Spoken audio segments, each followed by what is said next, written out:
Is certainly looking. Bloomberg congressional reporter hasn't missed a beat up there, and he's back on the Hill today with us now live on Bloomberg TV and radio. It's like Groundhog Day up there, right, Eric?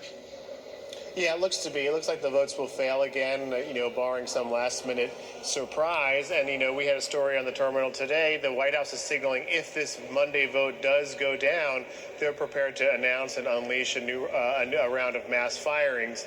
I'm not entirely sure what agencies would be targeted, or even if that's an empty threat. We know from past experience that, layoffs do require a lot of paperwork. Human resources would have had to been working overtime over the weekend to prepare and make sure these are legally bulletproof.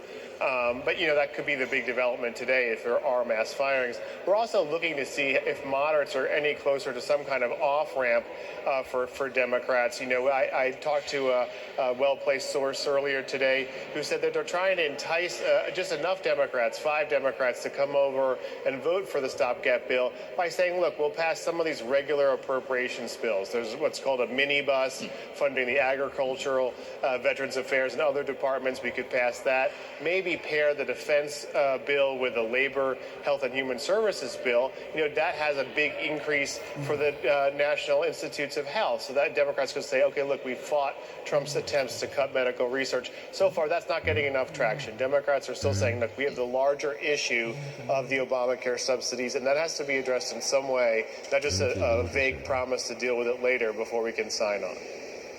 Boy, all right.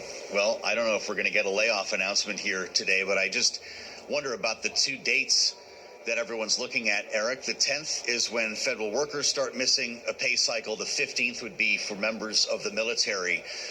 Would those